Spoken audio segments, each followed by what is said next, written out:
Everybody sings. All right. Gosh, my mic is like way over here still. Bring this over so I can see. Hi, everybody. How's everyone doing today? My name is Bear. I'm barely watercoloring. That's the introductions out of the way. Let me scoot this forward a little bit. Get over here and grab my coffee. How's everybody doing today? It is already somehow Thursday. I don't know where the time went. Hey, New Vegas, how you doing? Welcome in. I'm actually painting today. Big shock. Sometimes I've got good days, sometimes I have bad days, and I don't really like painting on my bad days. I like zoning out more. So painting weirdly is not my zone out. Not yet. Someday it will be. I think I'll be able to zone out to painting better when I can autopilot and still do stuff mindlessly. Um, until then, I have to think so hard at it. And when I'm feeling blah, I'm just like, ugh, I don't want to bother with it. So fuck it. So today, I'm definitely feeling better than I had. So I'm gonna be just doing random fun stuff. I need to grab paper. Let me grab that. Now, do I want the big paper or do I want this size one? I'll do this size one because it's more realistic. Um, I'll grab that and put that up in a minute. What I'm gonna do today, I'm gonna be painting brick shapes, purely just for like relaxation. I'm not gonna go nuts with it. You'll see what I mean when I'm doing it. I'm just gonna go around and pick random colors and maybe a couple colors at once to do some pretty color combinations. And I'm just gonna loosely paint bricks or cobblestones or whatever might want to call them. Just loosely shaped squares and rectangles that kind of leave space in between, like mortar would be, right?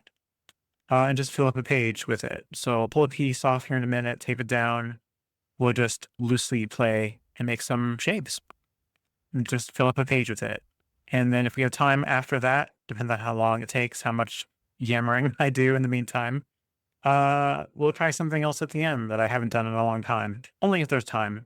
I'll bring it up when the time comes and if we do it. As usual, aim for around 2 hours today-ish, before I'm sure I'll be tired and it'll be time to wind down. Uh, Feel free to let me know if the stream ends up not being very smooth or anything out of the ordinary is happening. I'm trying something new.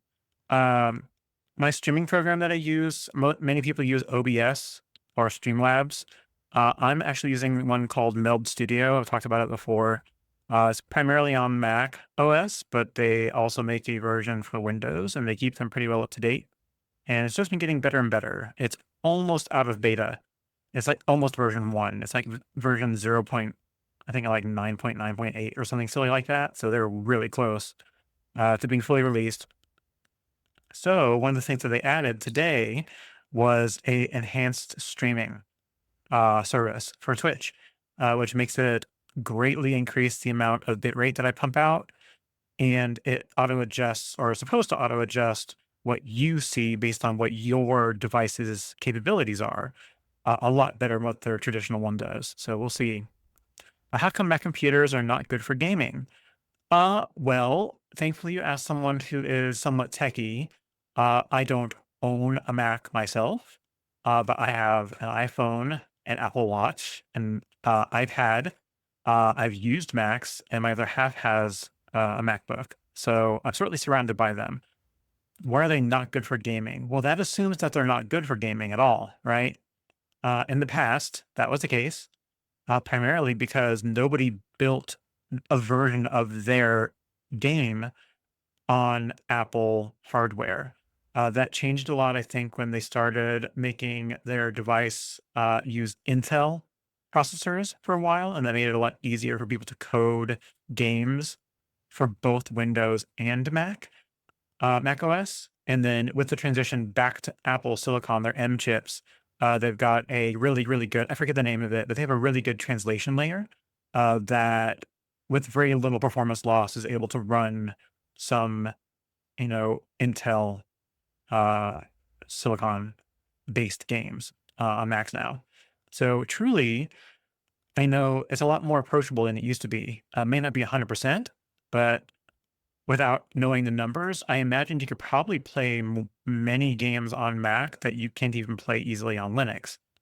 So it's a lot more widespread, a lot more capable than it used to be. Unless we're talking about like AAA titles, some of those might not be available because they can't handle it. At least not without being greatly lowered in resolution and quality. But a great many games can be played on a Mac nowadays. So they've got a lot more flexibility than they used to. Is it a good thing?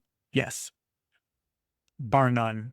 It's always a good thing to have greater compatibility on other operating systems because some people don't want Windows. I'm starting to lean toward not wanting Windows anymore because it's just freaking obnoxious the way that they push the tactics they use, right? Are not great. Like they were never great, but they're really not great now.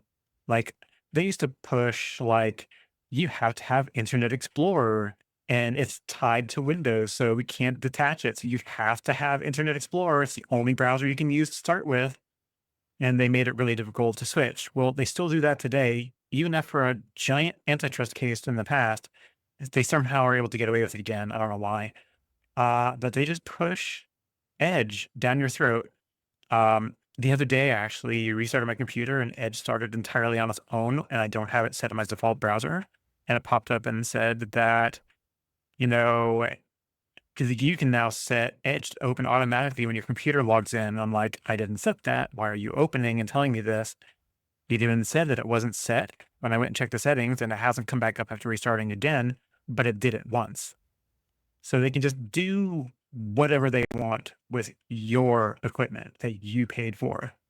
It's just disgusting. Everything in this world is leased instead of owned now. It's really disgusting. And they even try to make it sound like the things you had in the past you didn't actually own. DVDs, CDs, game cartridges that ran without internet, none of that was yours. Ugh, don't get me started. It's just disgusting. Anywho, I went on a rampant tangent. Sorry. It just got me rolling talking about techie. Yeah, it all super sucks, right? I mean, it's the world we live in, right? We get to decide, does something enrageous enough to take one of two tacks, to fight hard to get our rights back that we thought we had in the first place, or to fully divest ourselves from taking part of it anymore? Or the third option that most people do, that I do, you just deal with it and accept it and drive on. Alternative is find alternatives for the thing. So, I mean, there's options. Most people just accept it, you know, accept it as something you can't change because the business is bigger than you or I, and they're going to do what they want. Or you can get on a soapbox and you can shout from the rooftops, I don't like how their business practice is, and nobody else should either, boycott them. And sometimes that works if you get enough voices. Sometimes not. We just suffer, right? Best option is whatever you can do to off the grid for things you care about, and then everything else, be willing to accept that someone else owns you in those aspects, right? As disgusting as it is. Oh, oh, coffee. So good. All right. I think I should get started. All right. Let's get cracking. Sorry, you're hearing me gulp as I glug my coffee. And I'm also setting something else up. It's not ready yet, but I applied for the same time that this Twitch enhanced streaming became available. Something else is on the way. Twitch is getting ready to start offering vertical streaming as well as horizontal. So you could be on like a phone or an iPad or whatever. And just like on Instagram, YouTube, all that, where they've got vertical streaming and vertical content, you'll be able to simulcast both horizontal and vertical at the same time. It's not fully available yet, but you're able to apply for the beta. And so I put in for it. So before stream, I was starting to set up what the vertical canvas looks like because Meld supports that. So I'm still tweaking it. It's not ready yet, but I want to try to get like as close to what the horizontal looks like. I want to try to get a vertical version working too, somewhat. We'll see. It might not be 100%, but it'll be close. Um, yeah, and that should make it easier to be accessible to people, right? Who are using different devices. So I like that. I think it's a cool thing, especially if it doesn't like destroy my capability to stream at all. It doesn't hurt my computer, then I'm fine with it. So we'll see how that goes. I mean, it looks like it'll be pretty cool. I did for a little tiny while play around with the idea, and I did try streaming in multiple locations, simulcast. Uh, but I realized it was a lot of effort for nobody looking at it. So in the future, should there be more people watching that wants to see it in other locations, I'll simulcast again. For now, meh. Excuse me. But in the future, sure. I think it's a great idea to diversify out and be in other places online simultaneously. Um, for the moment, it being like one person or two people or whatnot per service seems kind of tedious. So yeah, for now, I'll stick to Twitch. I don't know why that was hard to say. All right. Let's go ahead and get this taped down. Uh, from the last time I painted, where I was doing the wet on the front and the back, I cleaned up my clipboard, so I don't have any paint that will come off of it and onto the paper. That worked really well. I have it sitting over. I don't have it in reach right now, but the one we did last time when it dried, it looks pretty nice. It's it did what I wanted. It's got some like fuzziness to it, like it because it was so thoroughly wet. Nothing has any real hard edges on it, which is great. But it gave it kind of the effect of everything blurred into everything else, which I wanted. And it ended up being kind of fuzzy. Let me tape all this down and then I'll get it and I'll grab it really quick so you can see what I'm talking about. The idea I think will be that if I do the wet backed paper to hold it down like that again, I have to decide like what's going to be on it. Like I haven't experimented with it too much, but I think that the back being wet will be wet and will hold it down through subsequent passes of painting. So the first pass, when everything is fully wet, I think it will withstand that and will continue holding itself down. I think if I let that dry completely on top, it will still be wet underneath and I'll still be able to go through and paint on top of it. I want to get some darker layers or glazing or whatever on it, right? So I think it is doable. I think it's just got a time and a place. When I want borderless, I think it's a great option. But when I just want to paint in general, and be able to come back to it later if I want to, or have a little more control, wet down a part of the page, not all of it. I can do like I'm doing now and just tape it down. I think I'll be fine. Okay. Do you have your color palette by you? I do. It's right here. I just split the image on screen so that I can zoom in when I want to on just the left side. I can remove or overlap the screen and show only this right here. I can do it right here, like that. But I figured for the most part, we can leave this on screen so you can see what I paint. And I realized after looking at a lot of other people, not everyone, but a lot of other people streaming watercoloring, they show their palette. Not always, but some people do, and some people like seeing that. So I figured, you know what? I'm going to have my palette up on screen. And if I'm ever doing anything, people are like, hey, can you zoom in? I can just show this full screen. I mean, your color really painted. Oh, the palette. This guy, the swatch. It is here. This guy, yeah, the swatch. This is available. I have yet to go back over all of my lettering because I mean, it already looks kind of crummy to begin with. I wanted to darken it, but I realized that I'm just going to leave it And if I ever want to make it more legible, I'll just make another one of these swatches again. But this one works. It's here. I don't have the color wheels that I worked on the other day using these primaries. Uh, they're off over there somewhere. So I'll make other color wheels, actual wheels, later. I don't know when, I don't know why. But this is great for us to be able to decide what kind of colors we're going to want to do for the bricks, right? So I'll look at this and I'll decide like what colors look like they might be neat together, and we'll make some bricks all one color but different values, like thick, light, dark, that kind of thing. And then some will mix some colors that look like they might be fun together, and we'll see how that works.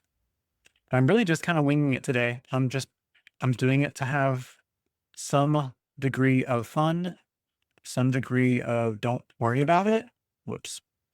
So let me pick a medium sized round brush. I've got my size 6, I think this is. Yep, size 6. Size 6 round from Princeton, just from the Heritage Collection. And yeah, I think my goal today is going to be just make shapes. I'm just going to be trying to do some kind of rectangular shapes. I'm not even going to pencil them in or anything. I'm just going to hit it with water and then apply some color. Let me wet my palette really quick.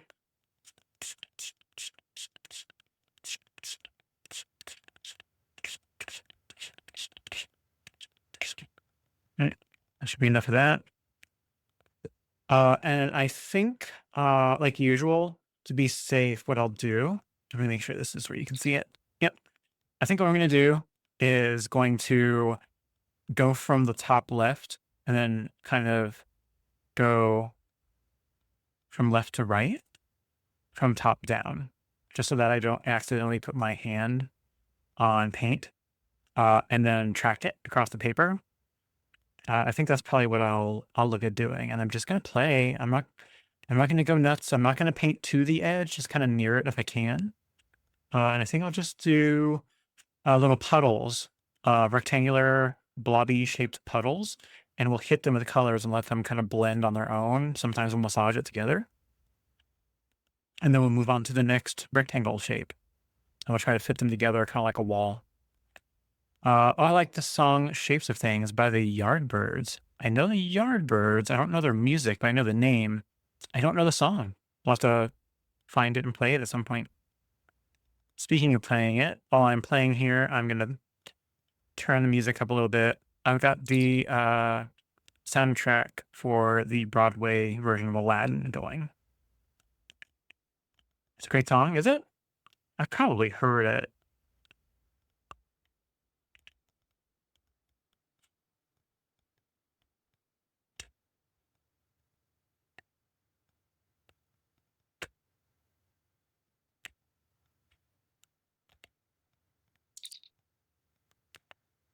The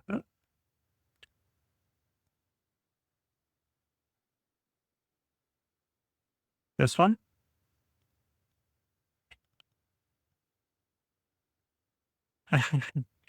Welcome back to Aladdin.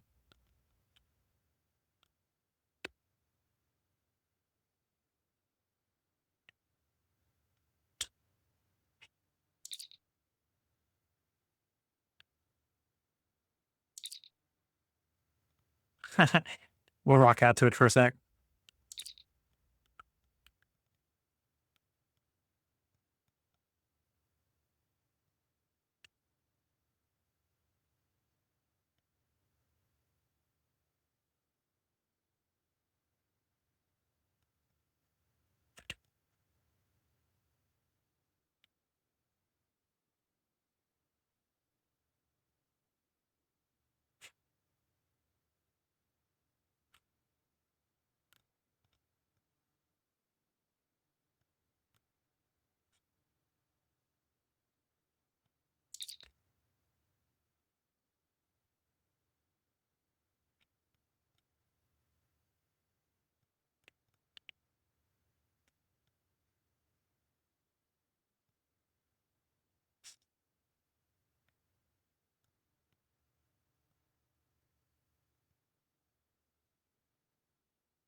And now who knows what it's going to play next? More of the same.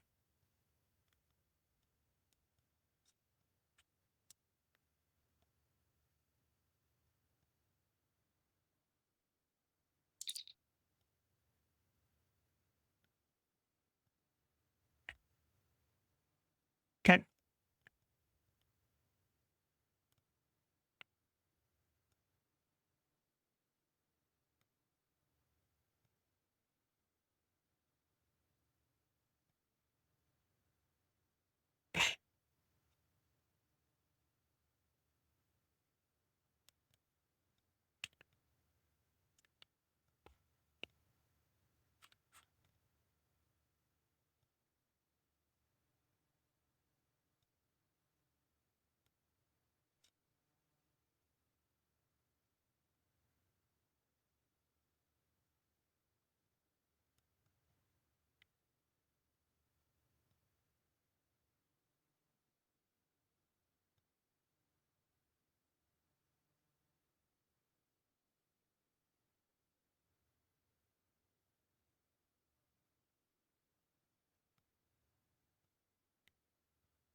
Now it's just going to play the same thing.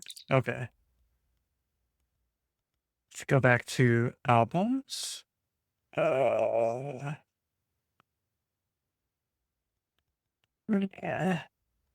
Who we got here? Oh, Rent is always nice. I find that.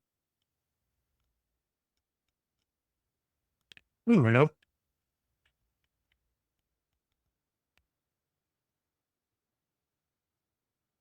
I think I had that. I guess not.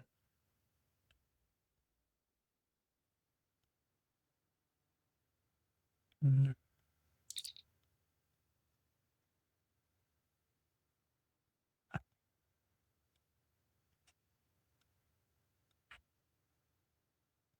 You play something else altogether. Deep Dust 200. Hi. Welcome in. What am I making? A mess. It looks like. Let me turn this down. I was working on making bricks, but somehow I've made it connect each other. So they're becoming what they're becoming.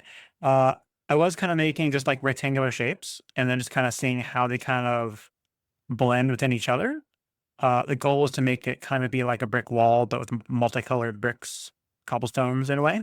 But I've made them connect to each other. So it looks like that's what we're doing. How are you doing today?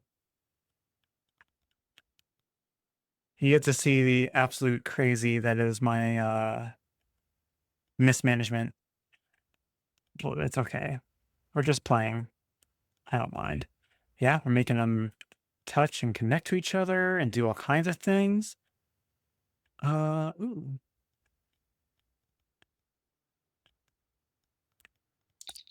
Yeah, I'm just kind of playing.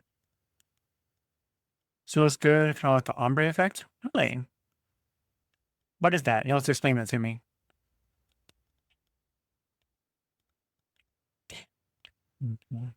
You and you and I. And you and I.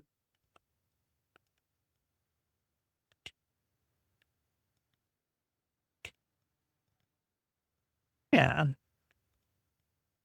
You cannot ignore. Yes, I need card.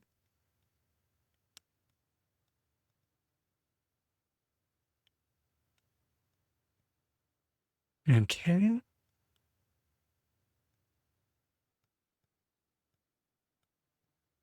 Let's make that a little darker. This is a winter blue. I like this one.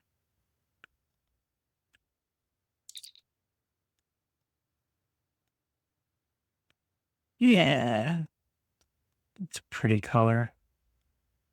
It's like the colors meshing together, or lighter to darker. Yeah.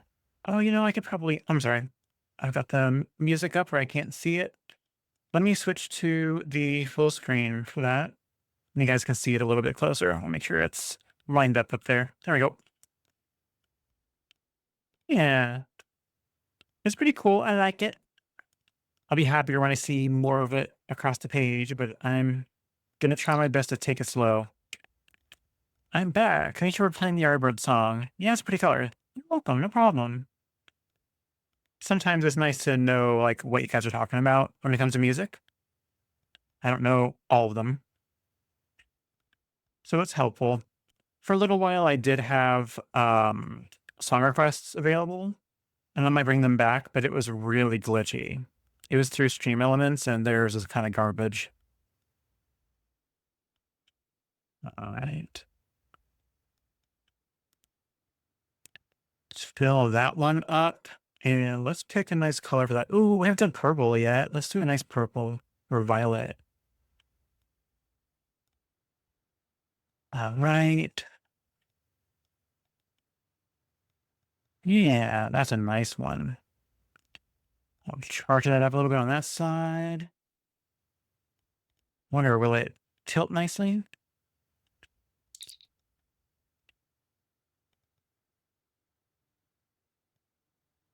Yeah, we'll let that go a little bit. I like the turquoise, brown, and pink combo. Yeah, that's a nice little combo right there, isn't it? There's just fun little shapes. I like it. And you know what we'll probably do? Even though some of them crossed over each other when it's all totally dry, it might not be today, but when it's totally dry, maybe we'll go through with a marker or a pen, a black, and then we'll draw in the brick shapes that I intended, and that'll help pull it together a little bit. I think that'll be a good idea. Well, that didn't really slide down too much. Let me grab a different color. I like this one. This one, I always forget the name of it because it's really dark. It looks like cherry to me. Oh man, I really need to write over that one again. Something scarlet? Wow, it's been so long since I wrote it in there, and it's so dark that I actually can't read it. So I'll have to grab the actual tube and look at that in a minute. But it definitely looks like black cherries to me.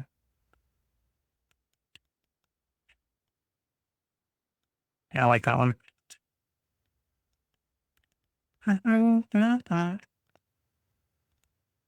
Oh, hang on.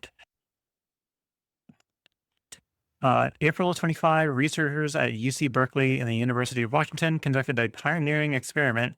You like to Google that enabled 5 volunteers to see a completely new color dubbed Olo. This is, I'm probably not even pronouncing that right. This was achieved through a technological eye treatment involving not medicine, but precise laser stimulation of an individual retinal cells. Really? Looks like a wine pinky red. Yeah, it's this one right here.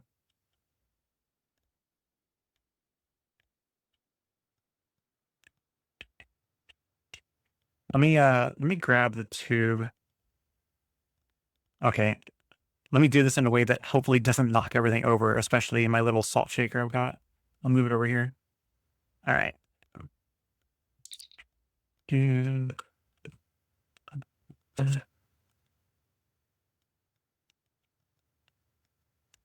Is it that one?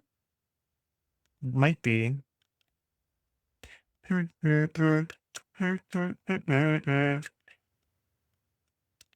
Yes, it's this one, I think. You check the ones next to it because they did put them next to each other. And they'll go, yes. Yeah. So it is Parylene Violet. It is this right here.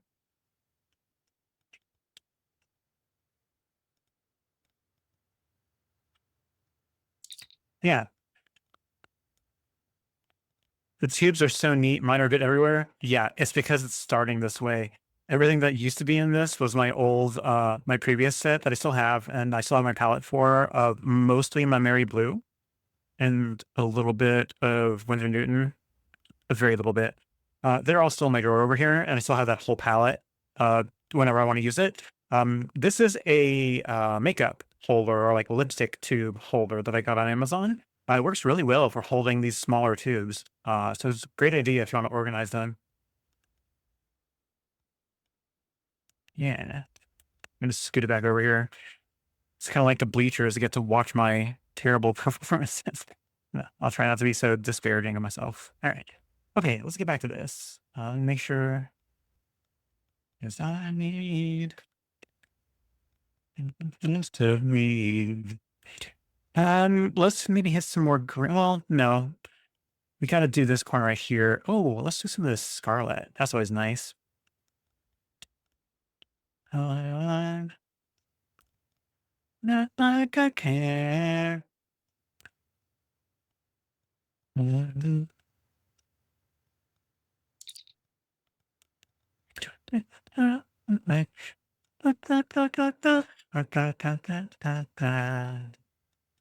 Ooh, there we go. Andoli, what a neat name. I like that. I enjoyed your palette videos. Are you liking the paint still? Thank you. Welcome in. Yeah. Oh God, you like me singing? Don't say that. It's terrible. My singing is wretched. Don't ever like my singing, please. It's garbage. Especially when I try. No, thank you. Yeah, these paints are great. I'm still very new to them. Daniel Smith paints. I got them over Christmas. And they finally all came in, so I got to open them up and make this swatch card. And I am quite happy with it. They're beautiful. I realize I'm doing the rookie mistake of having too many colors, but I'd rather have too many colors to learn from before I learn what kind of more focused palette I'd want. I'm also not terribly great at doing mixing my colors just yet in a way that is good, is knowledgeable, right? So I tend to do a lot of these straight colors, and then I try to at least mix them like this when I can. But I don't do a whole lot of like mixing multiple colors on my palette to get colors that I don't already have. I do sometimes. It's super rare. I have to like visualize the color I want and then just pick ones that look like they'd make it. And I usually get there.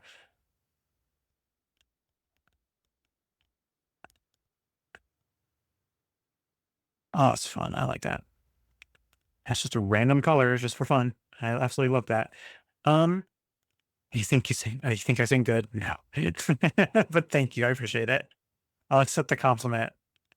Um, there's never too many colors. True.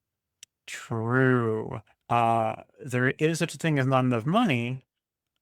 So I have to be thoughtful about what I get when I get it. This was good because it was for Christmas and I was able to get away with it. But the reality is these Daniel Smith paints are uber expensive. So my plan, right, was make a large palette. I've got some of them you can't see, but I've got large palette to my side. Excuse me. And I have a couple plates with the extra that I did not choose to put directly in my palette. So when I want them, I've got some available. But my goal is to use this to learn what my favorite colors in this range are. And then when I figure that out, I'll know because I will run out both on my palette and in tubes, and I'll need to reorder it.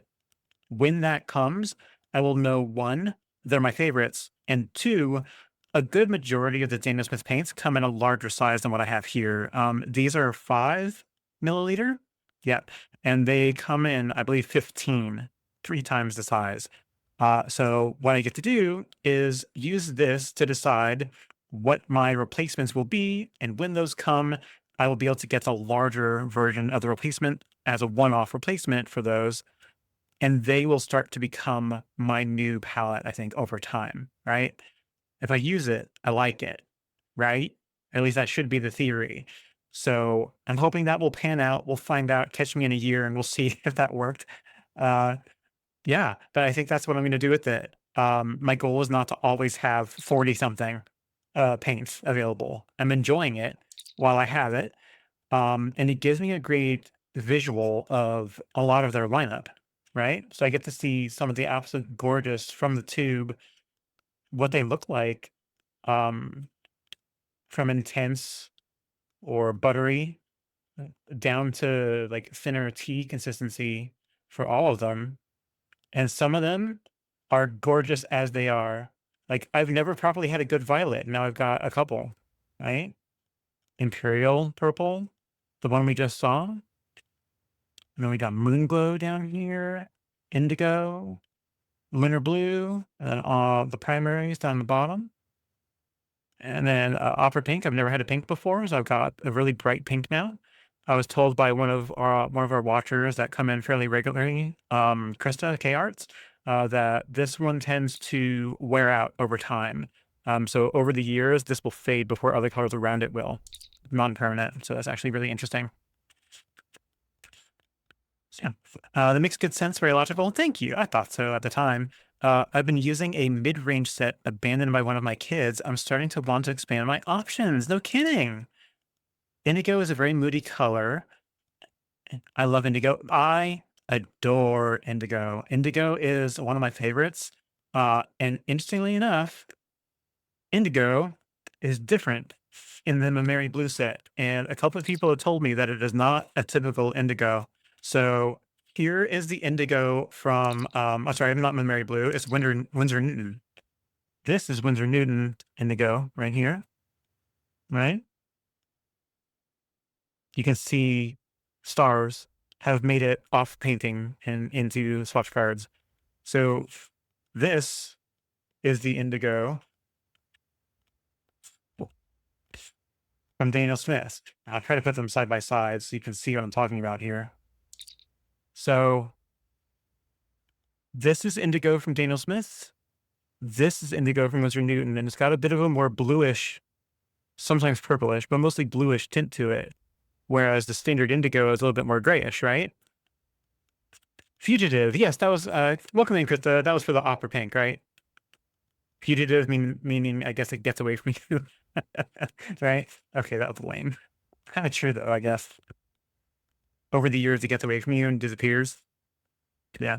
So yeah, it's really interesting that the Winsor Newton indigo that I really was my primary indigo to start with is a completely different shade of indigo than most other indigos are. I thought that was really interesting. I didn't know that. Yes, an opera pink. Yep. It's a grayish indigo. I love it for nightscapes. Oh, that's great. I use it for space. I know. Okay, so clearly it's obvious, but I am not trained in this. I came to this entirely through, I don't know how many of you know this that are here. But I came to this when I was going through a really rough time at work and was really hating life and I needed an outlet. And I've never been super creative, or I never allowed myself to be. So a couple of years ago now, a couple of years, in April, it'll be 2 years, I think. The project I was working on stressed me out to no freaking end. And I'm like, I need to do something. So I went online and I started looking at a variety of things and I found watercoloring through a lady named, oh my God, am I really forgetting her name? She's the one that I learned about my Mary Blue paints through. Uh, what, really? End of day brain has just gone stupid and I've forgotten things. I really just Jenna Rainey. God, lightning bolt struck me. Jenna Rainey. She's on YouTube and a variety of other places. She does like most watercolorist tutorials and whatnot. She mainly does florals, and she sold a lot of her work or licenses it through like Walmart and other things for patterns and things like that, right? Like a lot of people do, apparently. Um, she's the one that I started following and watching watercolors with and absolutely loved her process. I thought, let's get started. So it's still sitting over here somewhere too, I think. We went to IKEA one day and I saw a watercolor set and I got it. Never used it. I don't think. No, I think I did use it a tiny bit. but it was those typical kid ones, right? The chalky, flat, you know, lower end, but great for kids watercolors. And I'm like, it's not the same. So we ended up stopping by, I forget where, it was either Big Lots or I think it was Big Lots. We got like their cheapy, like basic set of tubes. And I got, did you put water down? I'm in yammering. I did. Um, I got a basic set of tubes from there. And then that kind of started me. And I got to experiment and play with that. And then I worked up to getting the Mary Blue sets. And those were a load of fun to play with. And now I'm on Daniel Smith's and I'm just exploring the options, right? And seeing how they are, what they look like, how they function, how they blend together. I'm like, I'm still kind of learning and I am completely and explicitly learning from scratch and from other people. I'm not taking classes. I'm not training in any particular way. I don't want to. I'm not even trying to. Because I don't want to. Partly because this is for fun. Partly because I feel like, at least at first, until I hit a roadblock someday and I plateau, I am going to learn more from the stuff that I find that I like and enjoy that I want to learn. Downsides.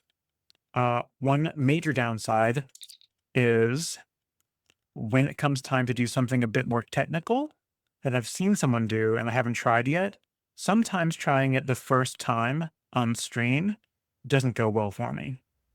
And that's fine. And that's primarily, I don't know, it gets me like kind of disappointed, and you can hear it in the way I'm talking when I'm in that moment. And that's not cool, right? Nobody wants to sit here and watch someone who's moping. And my other half has mentioned it and just said, like, hey, try to do stuff, basically that, I don't know, I'm not saying it right, but basically noticing that I was getting real down on myself on stream. And I don't really want to show that side as much. And it's fine. I mean, I realize people that are professionals and have been doing it for 20 years, they have bad times. They have bad days. They don't like what they do sometimes, and then they love it, and they just go back and forth. And I'm like, I am a baby starting out with this, and I'm fine with having moments where things just don't work. And I have to learn to accept that. And then, yeah, exactly. Like Krista said, it's a hobby to relax and to just enjoy. The whole reason I started this is to relax, to de-stress from work stress that I was having and put myself in a different headspace. So just doing random stuff helps me when it's random stuff I don't care about. When it's something random that I've seen someone do and I want to try to maybe replicate it and it doesn't quite go the way I wanted or expected, is when I start getting a little pissy and like self-degradating. Degradating? I don't want to do that. That's no fun for me. That's no fun for anybody else. Ooh, that's a pretty green. Let me get most of that out of there. And no, I'm gonna let that blend. Yeah, do your thing. Yeah. All right. I'll let that fit. Um, yeah, so I'm just trying to learn to relax with it more. That's why I started it. That's why I want it to be. Every now and then I try to do something a little more serious, and then I have to really stop, drop, and focus, right? And it's just so hard sometimes. I try to get better about it. So primarily I like space kind of things. I work in IT, so I was trying to do some like geeky computery stuff too, and I may come back to that at some point. I like painted a very basic like version of my computer mouse. This one right here. I just did a basic version of that somewhere, and I did like a little computer screen and a couple little, little things. And I like that, but I ended up trying to do Nebula, which I absolutely love. And I'm not great at them fully. Like I go back and forth. Sometimes I get the pattern and I get the depth and all that down. And then sometimes I don't quite visualize it and I just throw color on there to see how it works. And I love it. So it's it totally works out in the long run for me. I'm very happy with the grand scheme of things, just overall. Um, and I'm just trying to learn to enjoy even the mistakes because honestly, I learn from the mistakes too. I should accept that, and I'm trying to. Without that turn into a puddle. Let's just throw that up over there. Mm, maybe if we dry this off, let me swirl this a little bit and just try to get something going on. Okay. I think your mindset of it turns out great. If it doesn't, what did I learn about the paint, the paper, the technique? Exactly. Yeah. So try to enjoy the overall thing. And if I didn't enjoy that, I should at least remember that everything I do is a learning process and I'm learning something, even if it's only one percentage of the learning that I need to do in my life for that particular skill. I've learned something, even from failure. And it's funny too, because I get that advice at work for stuff IT related too. And sometimes you learn from failure just as much as you do from success. It's hard to take your own advice sometimes. Deepsa says, going to lurk, got a few things to sort out and some stained glass work to do. That's fun. That's super cool. I always thought that was really interesting too. I love the idea of doing stained glass, but I try to do stuff now that I can do something with after I'm done doing it. My old hobby used to be, I mean, I love computers. I also really love old computers, like 80s, 90s, early 2000s computers. And I started collecting them and it takes up too much space. And once I get it and look at it and clean it and use it once or twice, I don't use it anymore. So I'm looking to start figuring out what to do with those and get rid of those. And I'm trying to switch to something that I can enjoy. And the best part about the painting, aside from this table, everything I do is flat. So I can always find a way to store it and sometimes give it away and maybe someday sell some stuff if it's worth anything someday. So this is far more enjoyable for me, right? Um, and yes, thank you for hanging out with me, Deep Dust. Feel free to lurk. Thank you for being here. I appreciate you. And Dobie said, well, I painted a spreadsheet once just for something to paint. That's super neat. How geeky is that? I love that. You excelled at that. That was a lame joke. Um, that's great. I find what to paint can be the hardest. Like figuring out what to paint, like getting an idea in your head for what to do, I guess. Yeah. Okay. Right. Yeah. I think that's difficult too. It's so funny because oh, I haven't done Moonglow yet today. Um, yeah, that goes in there. Oh, that's nice. Let's make it dark with Moonglow. Let's go nuts with it. Yeah. Um, oh, narrowing it down on what to do. Hmm. What? Mm, Now I'm confused. I thought I had it figured out, but I didn't. Um, so like, I'm sorry. I'm really brain dead sometimes. So like difficulty in trying to figure out what to paint or what process to use to do the painting, or a third option I have yet not mentioned. Not yet mentioned. Because all of the above is difficult for me. Oh, now that there's more people here too, let me know, how does the stream look? I'm trying something new um with this Twitch enhanced mode that like cranked up my bitrate to something ridiculously high so that everything should be really high visual quality. And hopefully shouldn't be skipping. I'm just curious if it's working. It's like 3 times the bitrate I normally pump out. It's almost 15,000 kilobits per second instead of 5,000, so, or bits per second. So I'm just making sure. Um, a talented artist and great fun and nice streamer. Aw, New Vegas, thank you. It's really sweet of you to say. That voice is really ugly. Why am I doing that? Thank you. That's really sweet. Thank you. I'm often hard on myself. It's nice to have some people that just say random, really nice things to me, and it makes me feel good about myself, even though it feels like a lie. Even though it's not, it is internally a lie because it's hard to take a compliment. So thank you. I appreciate it. I'll accept it with the grace and the good vibes that it was given in. I find, what should I paint? Flower, animal, etc. Yes. Yeah, I have an issue. It's so stupid too, because when I first started streaming, and I still have it, I have a Google Keep where I started like kind of documenting checklists and notes for things to do, like stream ideas, right? What to paint, what to go over. And I've got a lot of like specifics that I've not ever done still. Some that I did do. Um, I and I find it, wow, that came out really nice. I love that pink and yellow blending to orange there. Um, I find it's difficult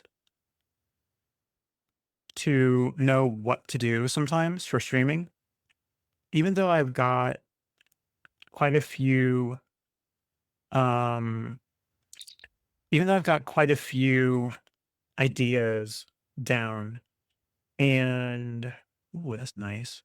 Oh, that's nice. Thank you for being here, you beautiful bloody brick, you. Um, like I've got ideas written down that I've done, and some of them I've done, some of them I've not. I can come back to them and try them. However, I more recently have not looked at that list at all. And for some reason, what I've been doing, even more stressful than I need to make it out to be for myself, I come up with stuff on the fly, like the day of stream. And sometimes that works. Sometimes it doesn't. And that's those days that I end up really stressed out about how things came out because I didn't really plan it and it didn't come out well at the same time. Um, so like I caused my own problems there, right? So I guess it ends up being, do I continue? Well, I like that one. Do I continue coming with things the day of? Or do I go back and make myself a giant ass list like I started doing when I first started streaming and then like organize them and plan? Properly organize, spend time planning the stream before the stream, and figure out like what do I want to do that day? Um, do I have out of my giant list of things that I end up making for myself, make some priorities and then try to do some things from that list some days and then sometimes do the random days. Like it's hard to decide what makes sense to do in like a 2 hour window. Um, that's why I don't like really doing like the repeat stuff I have to come back to in future days. Because for me, it starts being difficult to maintain streaming if I have to come back and do the same thing every day. And it ends up getting a little stressful, not in a bad way, just, you know, trying to maintain the same thing uh, is quite difficult. And coming back to it, uh, greens, green is my favorite color. So greens come out so cool to me. So love how they look. So I don't know. It's always hard. Like, I don't know how some people do it, figuring out what they're going to do, how they're going to stream. Oh, I love how that went up into that blend that I did there.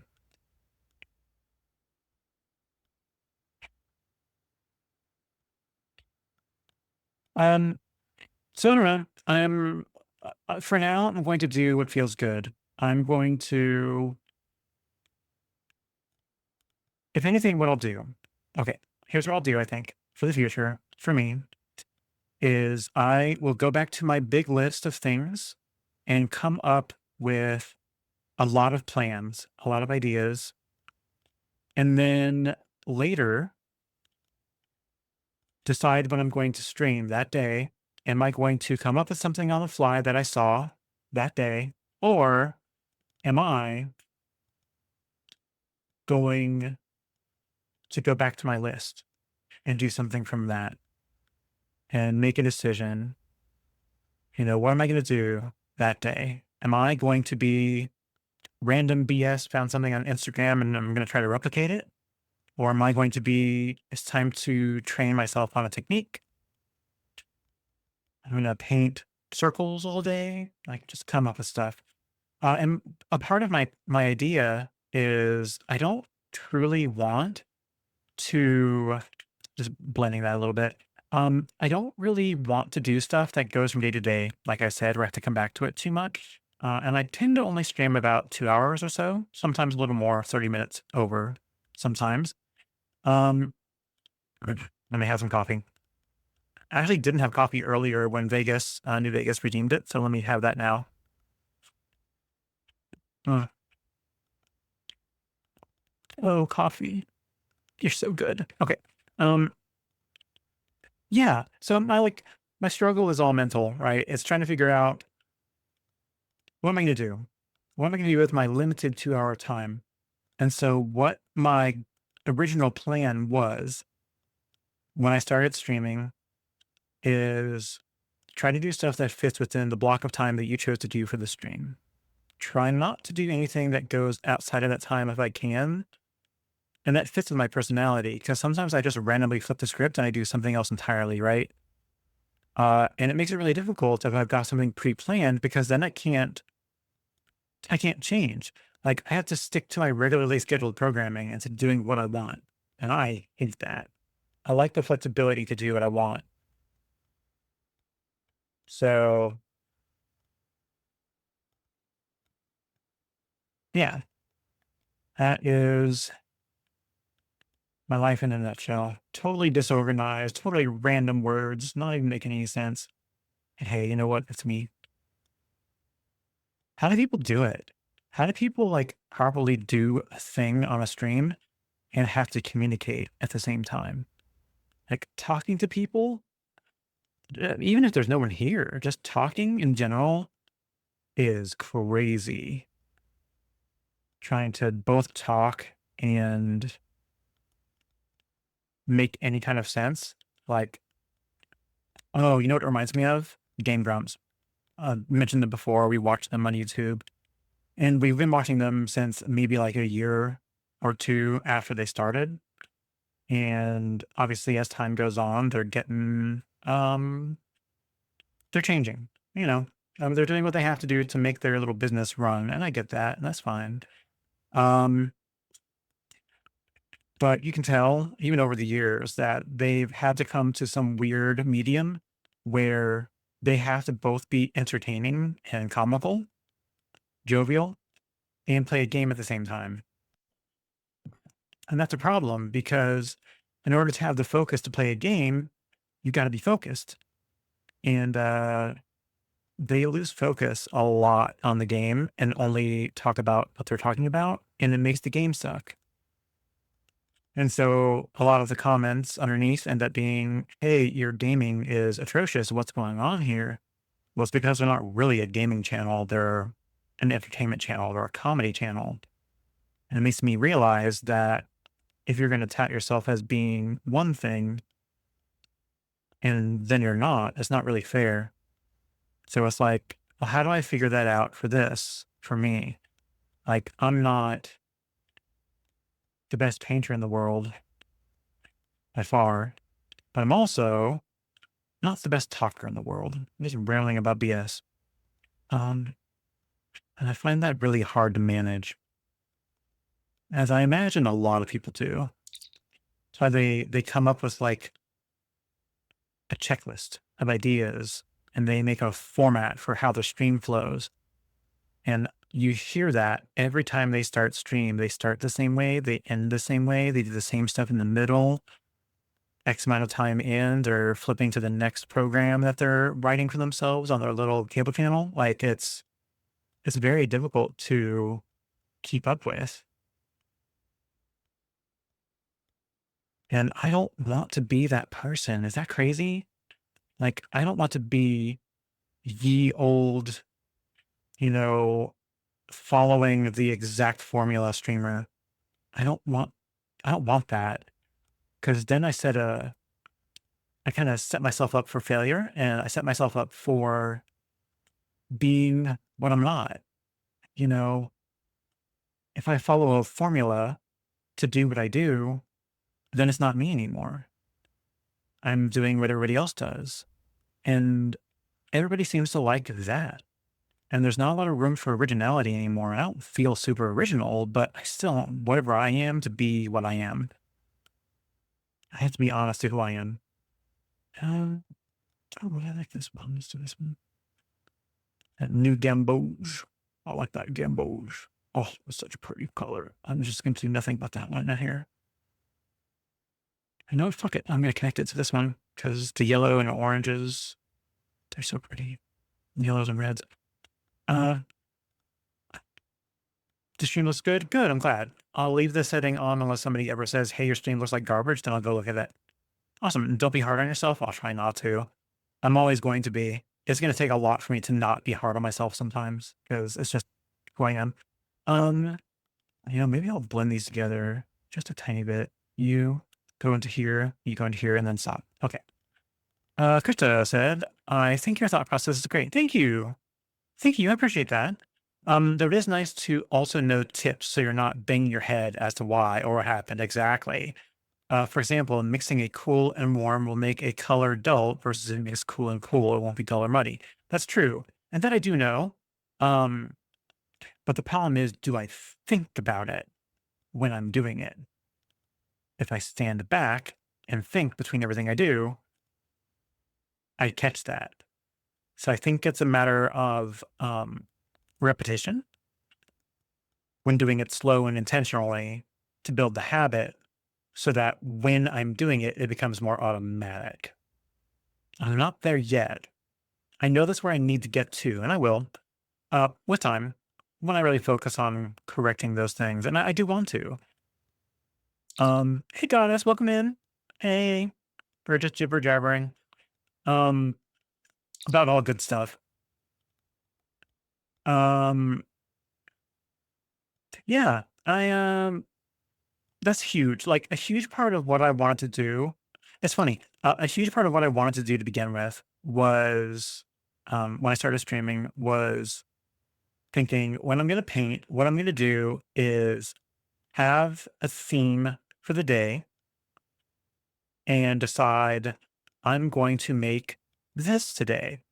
And I'm going to do it using only my memory, only my current knowledge, whatever that is, pro, negative, whatever that might be, and try to reproduce a thing.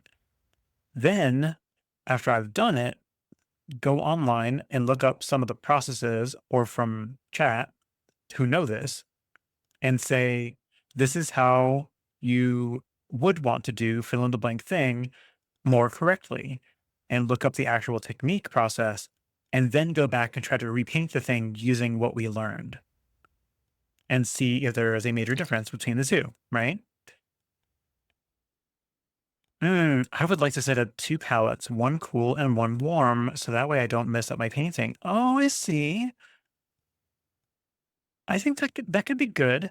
Unless you get one of those palettes that have two sides and you can separate them fully in one palette, like a clamshell that closes, so you can do it that way. Kind of like the one I've got down here. Not that one. Yeah, this one. This is my palette before the Daniel Smith one that I will still absolutely use. It started out in a very particular way. That is not what you said, but the device itself, the actual palette, it could be, right? So you could do like your reds and yellows over here, and then like blues and greens over on this side, right? So that's totally doable. I still like this palette. I'll have to come back to it. It's funny. You can totally see the different brands and how they look. The Mameri blue ones are more glossy. And then some of the other brands, like this honey binder yellow one here is more dry. This one. And then this is a different brand down here for this Payne's Gray, right? So it's so funny how they have different finishes from each other. Yeah. I like how much space this one gave for mixing wells as well. And that it's light and collapsible. So it's technically portable. So I do like this one. So yeah, if you're looking at doing two palettes, I would say maybe try that. Unless you find another kind of palette that you like. then yeah, totally do a full palette that's cool, a full palette that's warm. And then one day, maybe you just take out one of them and your painting is entirely cool, you know, or entirely warm tones. It's really interesting. I do need to practice more with color theory. I think if I really sit down and figure out um, how the colors interact with each other better and think about it before I apply it, I might have better results sometimes. But you know what? Sometimes brown is pretty, you know? Sometimes it has pretty undertones of the colors that make it up, and that can be pretty. Like, I think, what are opposites of each other? Blue and orange? Let's do French ultramarine. We'll add it down here. Okay. And then let's look at a orange color. I guess the closest to orange we have is our new Gamboge. That or that Aussie red gold is really pretty. I haven't grabbed that too much. Oh, I realized the color, the naming has rubbed off on some of it.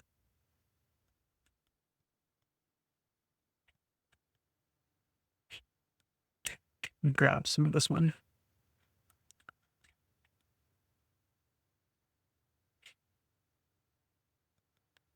And let's put it over here.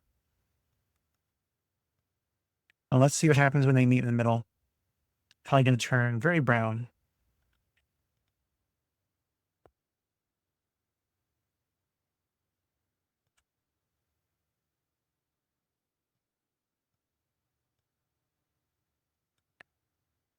All right.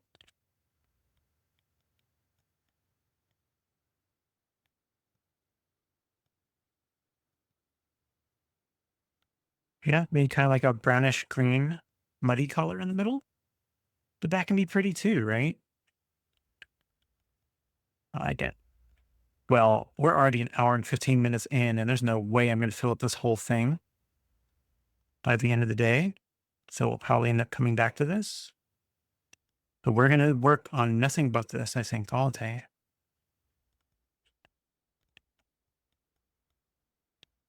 All right. And, ooh, let's do this one. Cerulean. Cerulean colors are nice. Ooh,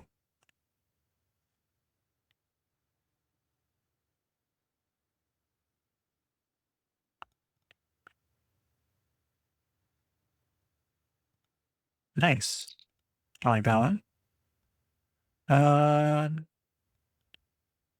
Eminem found out how to make things rhyme with orange. Oh, that's funny.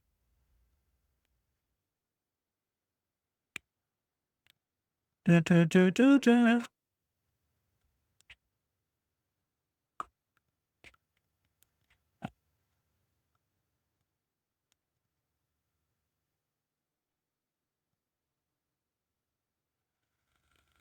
Right? Nice one. Oh, let's find some other music. Just random background music.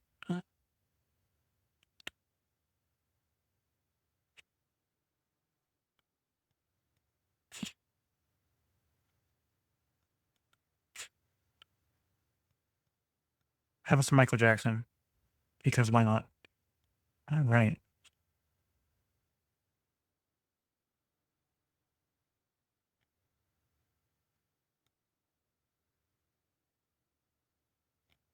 It's a really long one.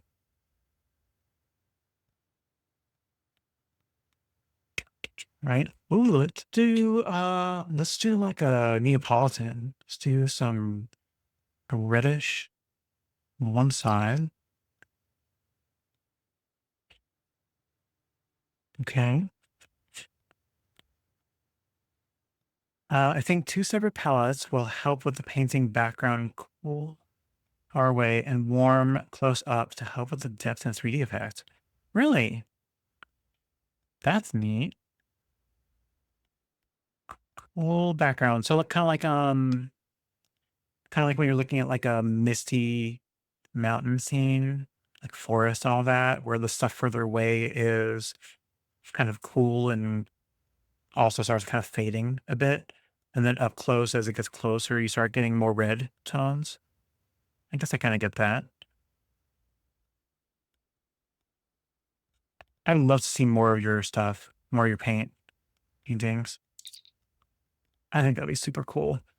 I love you guys sharing and exploring and trying new stuff. So cool. With transparent brown outside. Oh, let's do burnt sienna. Let's do a little bit of this and do a little bit burnt sienna in there too. Get a nice little chocolatey color. Where did I end this one? Right there? That's it? No, let's put that over here.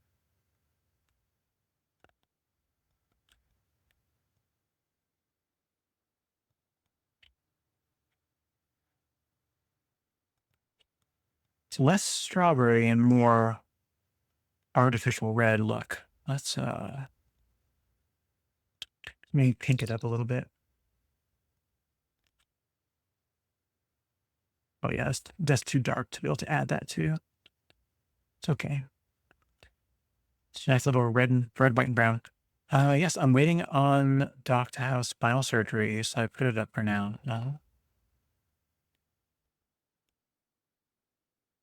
Spinal surgery.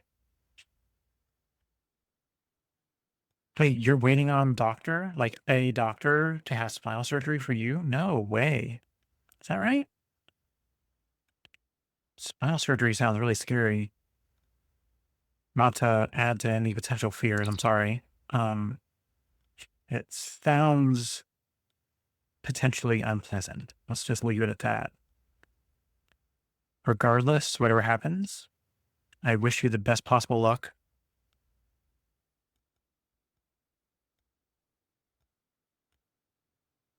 Send up whatever prayers are necessary. And then hope that the doctor knows what they're doing. Hopefully it's minor. I mean, I don't think spinal surgery is ever minor.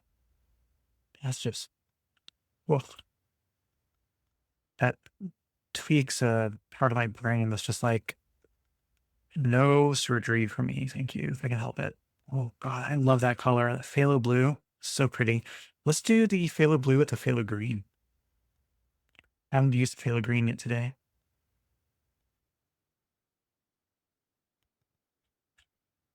Can't even tell where the edge of it is. Right here? Oh, yeah. I did a long boy. Let's get a bit more on here. It's interesting. When I first put the phthalo green on my swatch up there, it's really rich. It's hard to get it out. I think maybe it just really holds on. Well, I'm saying it too, but it takes a bit from being dry to rehydrate it, I think is what I'm trying to say. Let's see what that looks like when we blend them.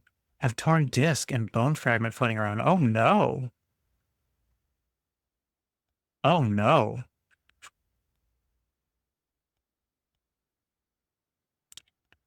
I hope you're I hope you're not like in pain right now from it. I have a feeling it's something that does that. Otherwise you would be having surgery. So woof. Sorry. That's crazy. I remember my mom had a ruptured disc, which was ridiculous. I remember seeing about that where it's like a little like cylindrical little blobby thing, and it was like pinched on one side and it ruptured. Uh, that's crazy to me. And she ended up just staying, having no surgery on it at all. I think it ended up drying up and the two vertebrae fused or something. I don't really remember the details. It was my mom's thing. She didn't really talk about it a lot. It's crazy. Well, I hope that when the time comes and you do have your surgery for it, it is incredibly efficient. It just zips by and is done before you realize it, and that you recover from it incredibly fast. and it becomes barely a footnote in your life. And it's just there, gone, done, over it. Not something that you have to obsess or think about. I don't know why this one reminds me of toothpaste. Maybe it reminds me of like a toothpaste like container or something. I don't know.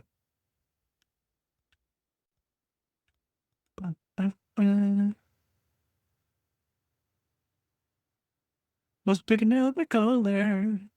Ooh, we haven't done indigo yet. Especially since this is little. Let's just stick with this small thing of indigo. Well, it kind of does. Yeah. It's going to be okay. All right. I'll leave that one alone.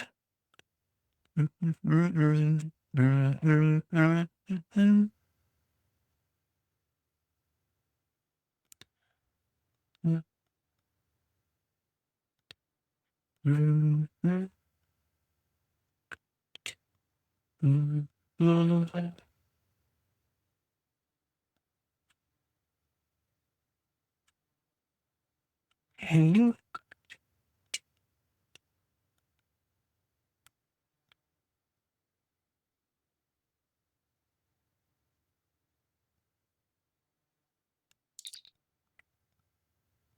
Might blend it together, so that's going to be what that is.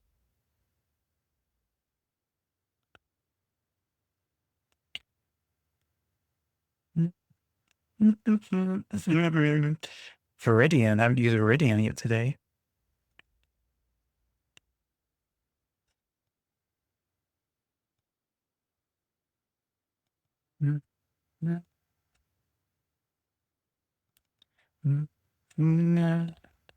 The name indigo refers to a blue tint, doesn't it? I believe so, yeah, right? I mean, technically, indigo is between blue and violet, right? Would you, Biv? So somehow it's like a mixture of blue and violet. So we can try that really quick. Let's look. So let's look. We're gonna try to make our own right here as a brick. All right. So let's do a blue. I'm gonna pick a clean one. I'm gonna do French ultramarine. This is pretty dark as well.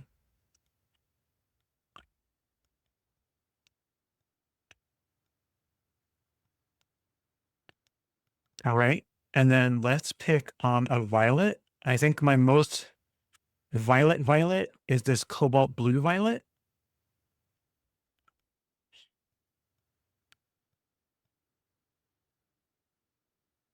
Let's put that over here.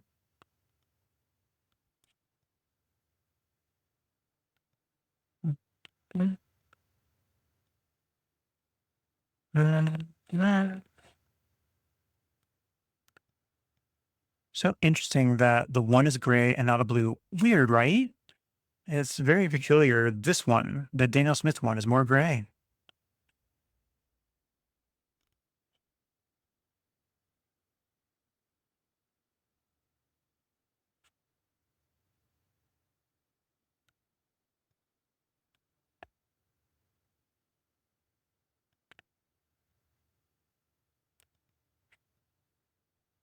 It's interesting. Let me do an actual mix of some of this French ultramarine.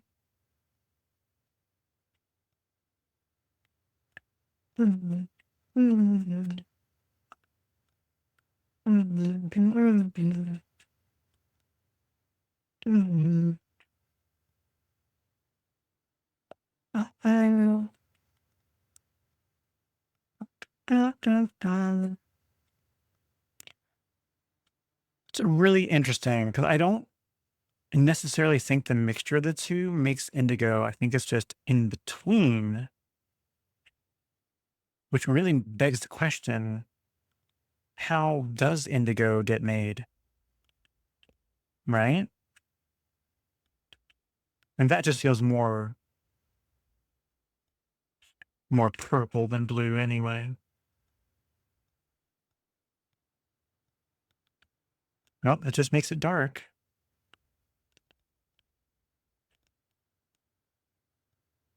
Yeah, I may require some online research at some point.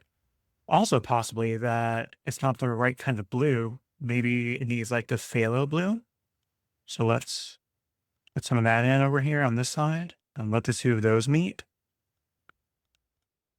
No, it's just really dark. It's really interesting. Excuse me. Yeah, indigo is just another shade of purple, really. Yeah, right?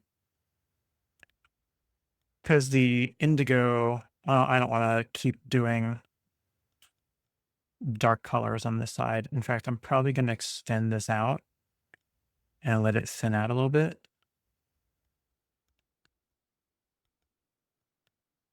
Just do one really long and let it just spread across.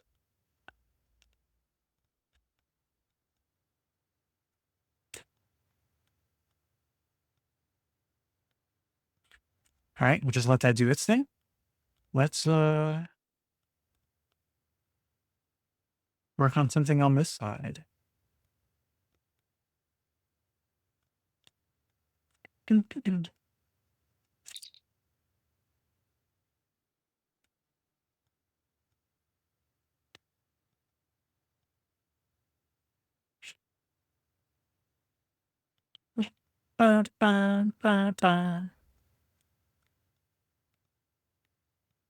keep going. I was just saying it's odd that Dana Smith is great when blue is literally in the name. Yeah, it's super weird. Like, I wonder if I actually kind of like how that's bleeding into that right there. Just gonna let it do its thing.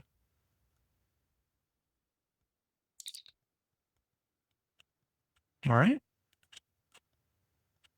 Yep, I'm just gonna let it all blend together. Let's do a touch of something here so that it does something. All right, just gonna leave that alone. Sigh, I miss Michael. Michael? Michael? Michael? Michael? Michael or Michaels? Who's Michael? MJ. Oh, Michael Jackson. Who I'm listening to. Wow. Way to connect the dots. Did not connect the dots. No, my brain. Sometimes my brain works and sometimes it is just shorting out. Mm. Wow. Isn't it fun to hear like how my brain works sometimes and then totally does not work sometimes? It's a wild one. It is wild. Well, I haven't really played a lot with my colors on my side palette. Let's do some of those. This one is Quin Sienna. Quinacridone Sienna. That's a pretty color. Yeah, it's a super pretty color. Okay. Whoops.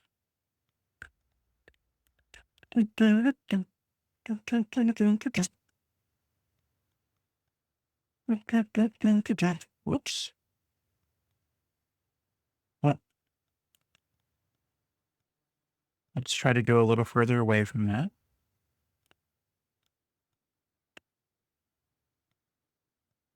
And let's grab indigo.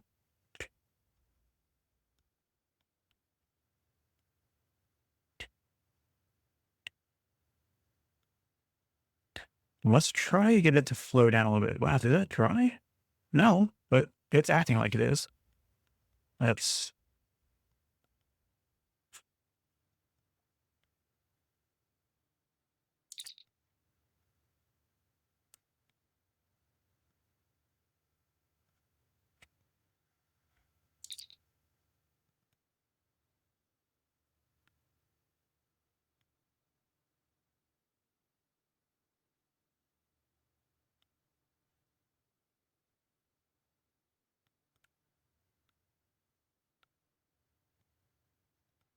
I mean, it has a blue tone on the paper towel, which is really interesting.